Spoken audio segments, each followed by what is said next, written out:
자, 그러면 이제 다양한 안경테를 먼저 소재별로 한번 분류를 해보도록 하겠습니다. 소재별로, 그리고 조금 있다가는 형태별로 한번 분류를 해볼 텐데, 먼저 소재별로 이제 분류를 해보도록 하겠습니다. 자, 안경테로 사용되는 소재라고 했었을 때는 크게 금속이랑 플라스틱을 떠올리실 수 있겠죠.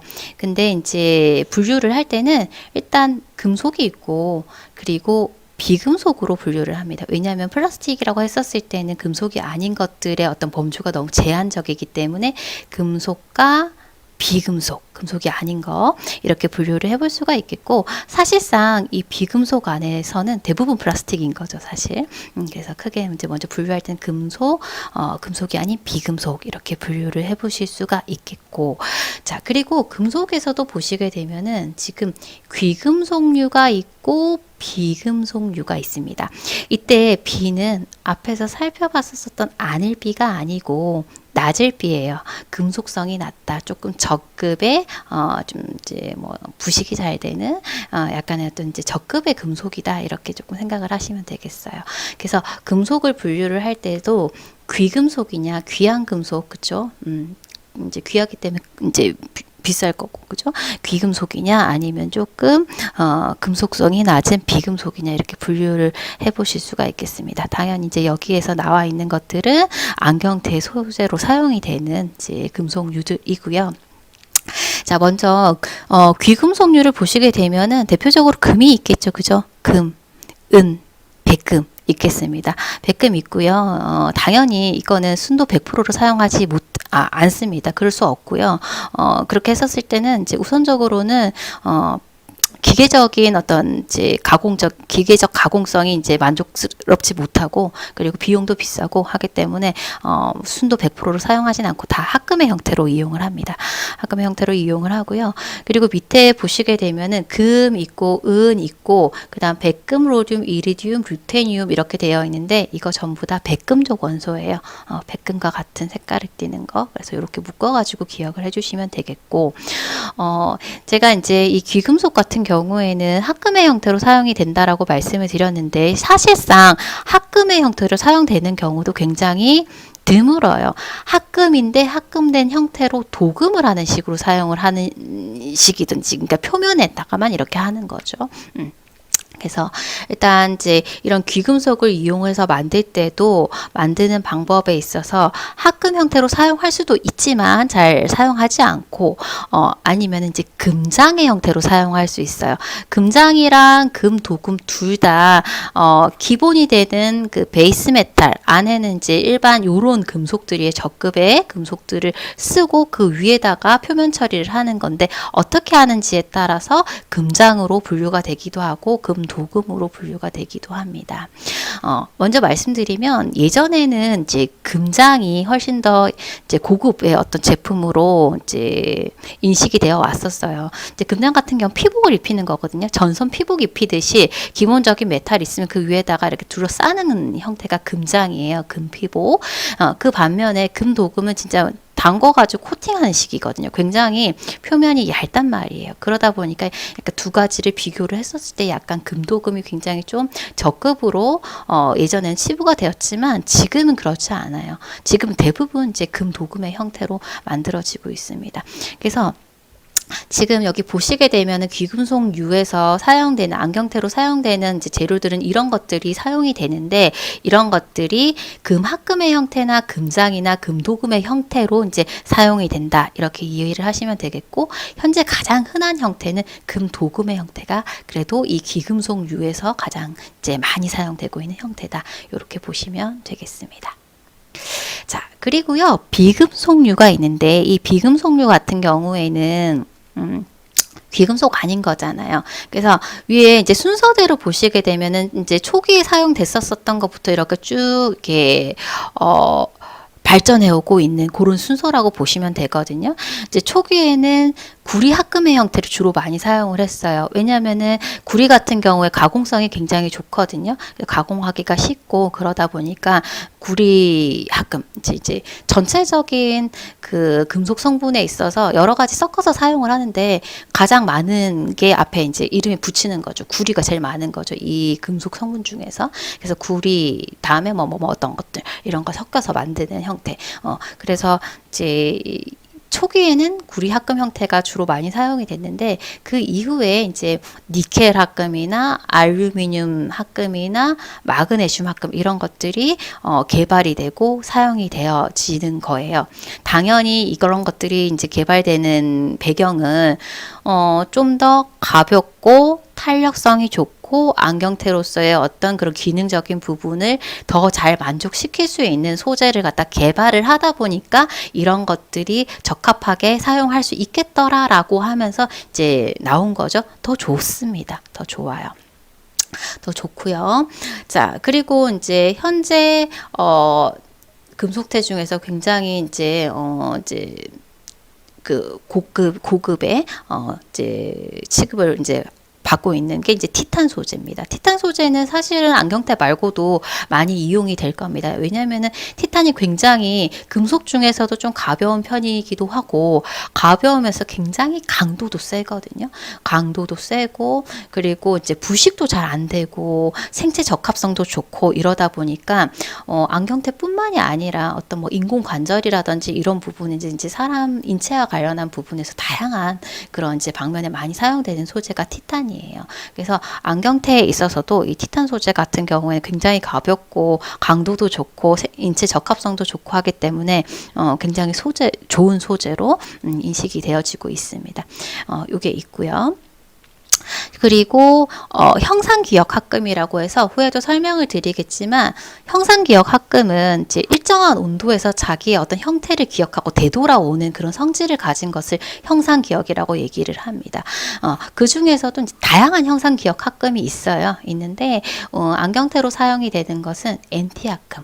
이제 니켈이랑 티탄이랑 합금시킨 형태가 안경테에서 형상기억 합금으로 이용이 됩니다.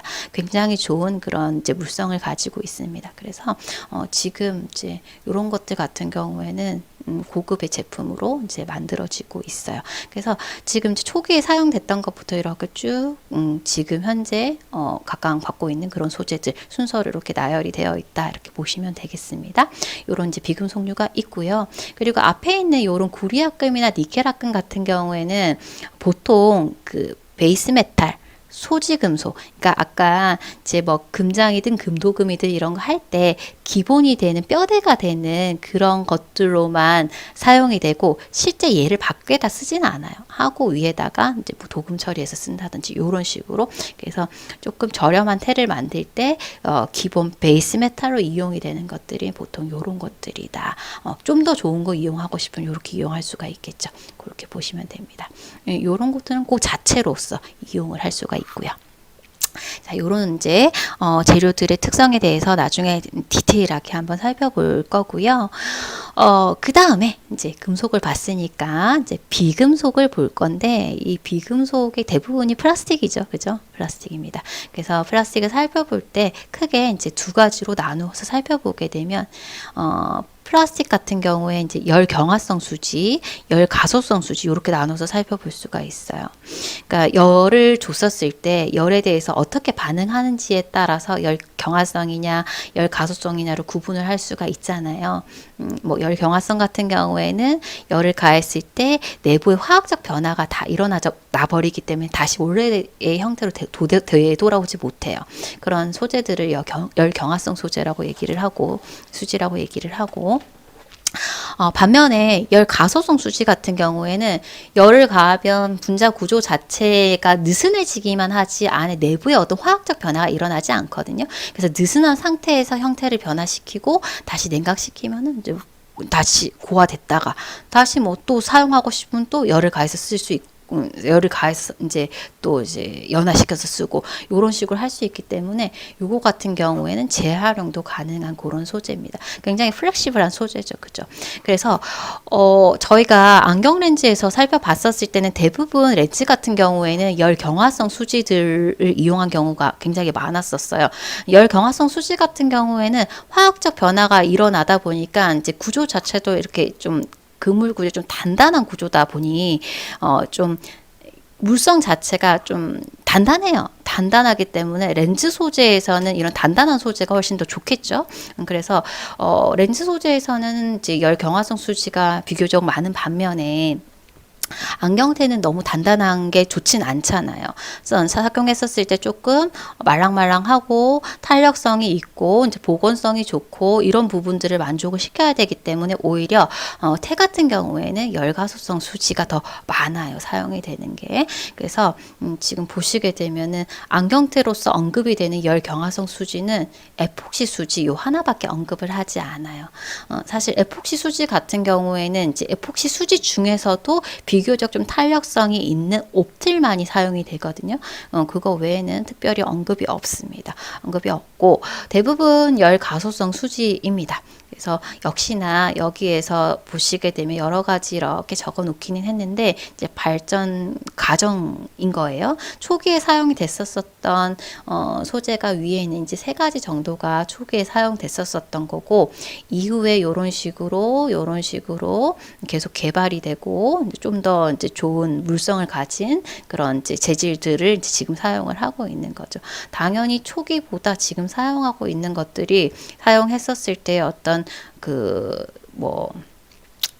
사용감을 했을 때는 뭐 가볍고 착용했을 때 편하고 이런 거겠죠. 그런 것들을 훨씬 더 잘 만족을 합니다. 그래서 이런 식으로 발전을 해왔다. 그렇지만 당연히 이제 이때 사용이 됐었던 뭐 셀룰로이드, 아세테이트, 프로피오네이트라고 하는 셀룰로스를 기본으로 하는 이런 재료들도 플라스틱 중에서 안경테로 사용했었을 때 적합했기 때문에 초기에 사용을 했겠죠, 그죠? 그래서 요런 이제 초기 사용됐었던 지금도 사용하는 이제 그런 소재들도 있죠, 당연히. 그래서 요런 것들의 특징에 대해서 알아보고 그리고 이제 현재 나와 있는 다양한 그런 테들의 물성에 대해서 쭉 살펴보도록 하겠습니다.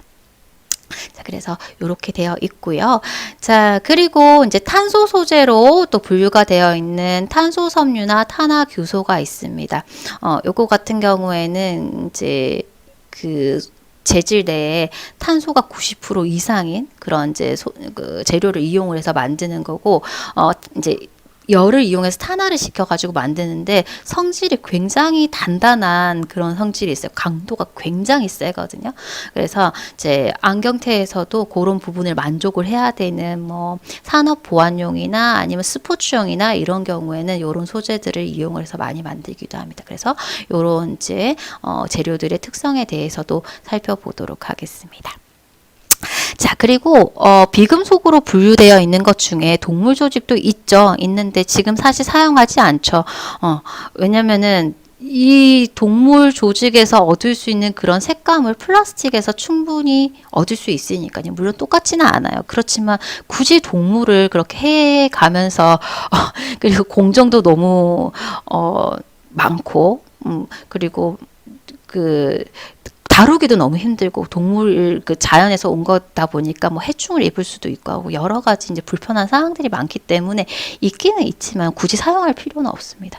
그래서 일단 있구나. 그리고 그 중에서 이 거북이 등껍질로 만든 이제 귀갑체라고 하는 요것은 역사적인 측면에서 봤었을 때 특징을 좀 알아둬야 되는 거기 때문에 국시에서도 언급을 아직도 하기 때문에 요거에 대해서만 잠깐 알아보고 넘어가도록 하겠습니다. 그래서 안경테 소재를 봤었을 때 이렇게 나열했었을 땐 굉장히 많은 것 같지만 사실상 나중에 이렇게 분류를 해가지고 이렇게 묶어서 그 성질들을 구분을 해보게 되면 성질이 다 비슷비슷하기 때문에 아주 뭐 외울 게 많거나 그러지는 않아요. 그래서 분류를 잘 해두시고 분류한 것들을 확인을 해가면서 나중에 그 물성들을 기억을 해주시면 훨씬 더 기억하시기 쉽습니다. 그래서 이 표를 좀 잘 기억을 해주시면 되세요. 그래서 나중에 각각 살펴볼 때 너무 외울 게 많다 이런 생각이 드실 수 있지만 그럴 때는 앞에 다시 한번 요 표를 보고 어디에 이제 포함이 되는 건지 확인하시고 보면은 그 물성이 이제 성질이 비슷한 것들끼리 이렇게 딱 묶이거든요. 그러면은 특별히 이제 뭐 외워야 되는 몇 가지만 특이사항만 외워두시면 되지 따로 이렇게 막 더 세세하게 외우실 필요는 없으실 거예요. 그래서 요 분류를, 요 표를 잘 기억을 해두자 보시면 되겠습니다. 자, 그래서 간단하게 소재별로 안경테를 분류를 해봤습니다. 자, 그러면 이제 안경테의 형태별로 한번 분류를 해볼 텐데요. 우선 크게 형태별로 분류를 할 때 단일 재질테와 복합 재질테로 구분을 해볼 수가 있겠습니다. 말 그대로 단일 재질테라고 하면은 소재를 그냥 한 가지만 쓴 거예요. 플라스틱이면 플라스틱, 금속이면 금속 이런 식으로 사용을 한 거죠. 사용을 한 거고 여기에 이제 쭉 나와 있기는 합니다만 이제 뭐 플라스틱 소재에서 초기에 사용이 됐었던 소재, 뭐 셀룰로즈, 니트레이트, 요걸 갖다가 셀룰로이드라고 얘기를 하거든요. 줄여서 뭐 셀룰로즈, 아세테이트, 요거 줄여서 아세테이트라고 하고 요런 것들이 이제 초기에 사용됐었던 플라스틱 소재고 그리고 뭐 아까 언급을 드렸지만 열경화성 수지 중에서 에폭시 중에 옵틸테 이런 것들이 있었다. 이런 이야기들이 있습니다. 그래서 이런 다양한 안경테로 사용되는 이런 뭐 플라스틱이나 금속이 그것만 가지고 다른 거랑 섞이지 않고 만들어진 것을 단일 재질테라고 한다. 요것만 기억하시면 되겠습니다. 뒤에 있는 내용은 나중에 다 자세하게 살펴볼 거기 때문에 그냥 쭉 한번 읽고 가시면 되겠어요. 보시면 되겠고요. 여기 밑에는 금속에 대한 내용이 나와 있고요. 자, 그러면 복합 재질테, 콤비네이션 테는 당연히 이제 두 가지 이상 그 재질이 섞인 거겠죠. 금속이랑 플라스틱 이런 식으로 섞였겠죠. 그죠? 그래서 섞어서 만든 테를 복합 재질테, 콤비네이션 테라고 한다라고 보시면 되겠습니다. 그래서 크게는 이렇게 두 가지로 나눠 볼 수가 있고, 자, 여기서 콤비네이션 테를 봤었을 때 조금 이제 세부적으로 이름을 구분을 해서 저희가 부르게 됩니다. 자, 먼저 플라스틱이랑 금속이랑 섞이긴 섞였어요. 근데 어떻게 섞였느냐에 따라서 이렇게 이름을 좀 달리 부른다는 겁니다.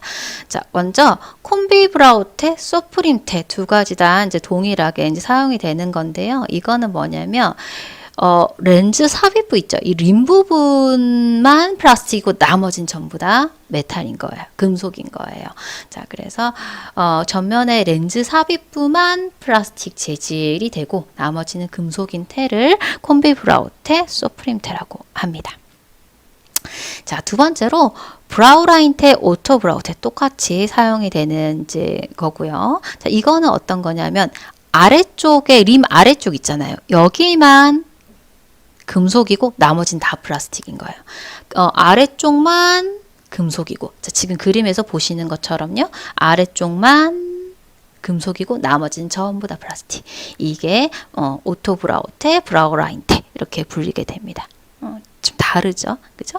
자, 이렇고요. 마지막으로 가장 흔한 형태가 이 서먼트 브라우테, 서먼트 텐데요. 이건 뭐냐면은 위쪽에 이 윗부분 있죠. 이 부분을 후드라고 부릅니다. 후드 부분이라고 부르는데 이 후드 부분만 플라스틱이고 나머지는 다 금속인 거예요. 후드만 플라스틱이고 나머지는 전부 다 이제 금속인 테. 이걸 갖다가 서먼트 브라우테, 서먼트 테라고 합니다. 가장 흔한 형태라고 보시면 되겠습니다. 많이 보셨죠? 이런 형태 하고 사실은 이런 이제 약간 콤비되어 있는 이런 식의 형태들의 테를 통상적으로 이제 안경원에서는 다 하금테라고 불러요. 하금테라고 부르는데 약간 이 하금테 느낌 자체가 어때요? 이런 거 쓰신 분들 보면 굉장히 좀 스마트해 보이죠? 지적인 느낌이 들잖아요. 그죠? 그래서 그런 느낌 갖고 싶으시면은 이제 요런 테를 선택을 하실 수가 있겠습니다.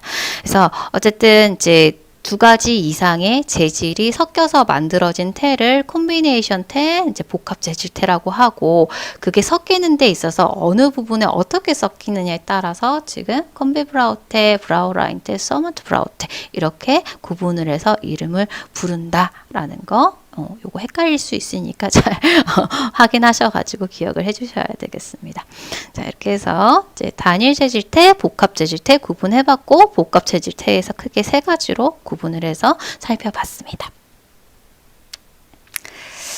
자, 그리고요, 다른 다양한 형태의 태를 살펴볼 텐데, 지금 보고 계신 요런 태들, 많이 보셨죠? 요즘에는 잘 안 쓰는 것 같아요. 한참 이 무태가 유행했었던 때가 있었는데, 태가 없잖아요. 그래서 흔히들 이제 무태라고 부르잖아요. 그죠? 무태라고 부르고, 이 무태를 다른 말로 이제 태가 없으니까 림리스, 림이 없다. 라고 부르기도 하고, 태가 없다 보니까 고정을 할 때 이런 식으로 나사를 이용을 해가지고 이제 고정을 하게 되잖아요. 그래서 포인트 태라고도 얘기를 합니다.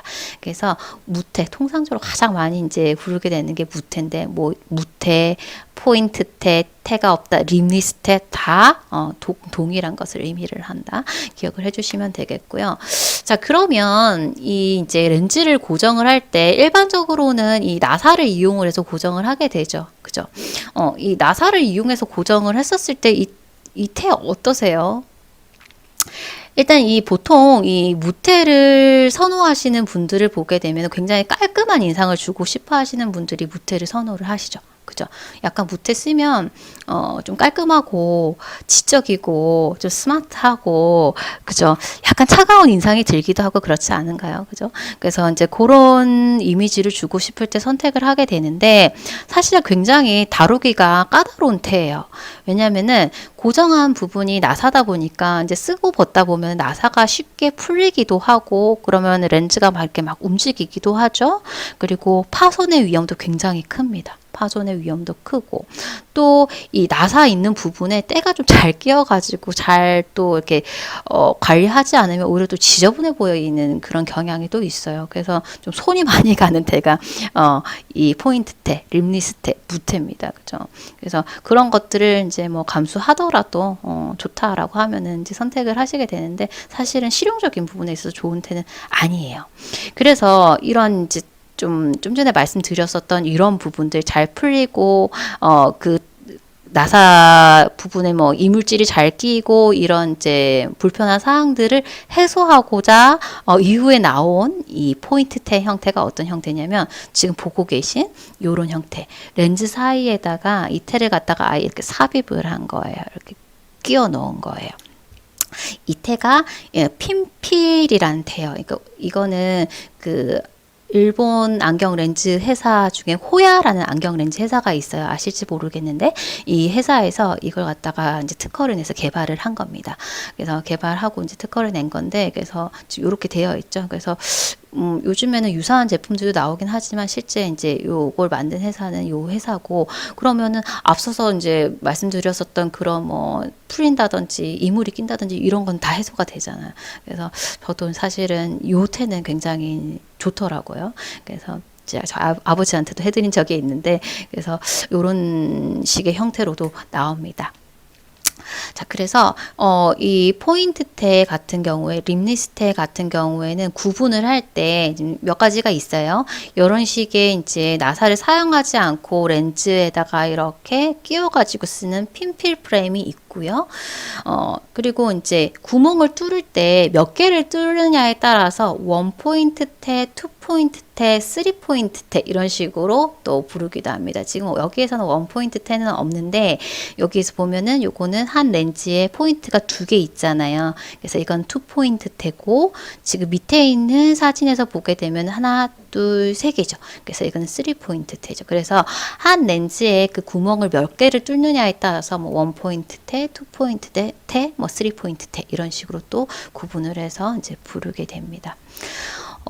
이 태 같은 경우에는 참고로 그 렌즈를 선택할 때 아무 렌즈나 선택을 하시면 안 돼요. 그 초보 안경사 선생님들이 이제 무태를 판매하게 되는 경우에 조금 문제가 되는 경우가 뭐냐면, 아무래도 렌즈에다가 구멍을 뚫어야 되잖아요. 드릴 가지고 구멍을 뚫어가지고 고정을 하다 보니까 기본적으로 렌즈 강도가 있어야 돼요. 무른 거는 안 돼요. 파손이 돼버려요. 뚫는 거를 아무리 잘 뚫는다고 해도 쓰다 보면 쉽게 파손이 돼버리기 때문에 때문에 이 이제 포인트 테를 선택을 하게 되는 경우에는 기본적으로 굴절률이 1.6 고굴절률이죠. 플라스틱에서 1.6 이상의 굴절률 값을 갖는 강도가 어느 정도 있는 렌즈를 선택을 하셔서 가공을 하셔야 되세요. 그래서 그런 부분도 있다라는 것도 참고로 기억을 해주시면 좋겠습니다. 자, 그래서 포인트테, 림리스테, 무테 살펴봤습니다. 자, 다음으로 비슷한 형태인데요. 하프림테, 림론, 나이롤테 한번 살펴볼게요. 자, 이렇게 생긴 테 보통 뭐라고 부르세요? 반무테라고 부르지 않으세요? 왜냐면은 태가 반이 없으니까. 그죠? 반이 없는 부분의 렌즈를 어떻게 고정을 하느냐. 밑에 살짝 보게 되면 나이롤 실이 있어요. 나이롤 실. 그래서 나이롤 실로 이렇게 잘 안 보이게 고정을 해놨거든요. 그래서 이 태를 갖다가 나이롤 태라고도 부릅니다. 근데 이제 뭐 요런 말고 전문 용어로는 하프림 태. 반만 프레임이 있다. 하프림테, 림론테 이런 식으로 다양한 용어로 이제 부르니까 이것도 같이 기억을 해주시면 좋겠고, 이 태는 어떠세요? 이 태를 썼었을 때 이미지는 어떠실 것 같아요? 이것도 태가 좀 없는 거는 조금 깔끔한 이미지가 있고, 약간 이 윤곽, 특히 얼굴 윤곽이 도드라진 분들이 있죠. 굉장히 각이 있다든지 이런 분들은 이런 하프림테를 선택을 하시면 좋아요. 근데 만약에 얼굴이 네모다, 약간 하관이 조금 너무 강하다, 이런 경우에는 이런 형태의 하프림테를 선택하셔야지 아래쪽에 이런 있는 거 선택하시면 안 되고 요런 아래쪽에 태가 없는 이런 거 선택을 하셔야 되세요. 그죠?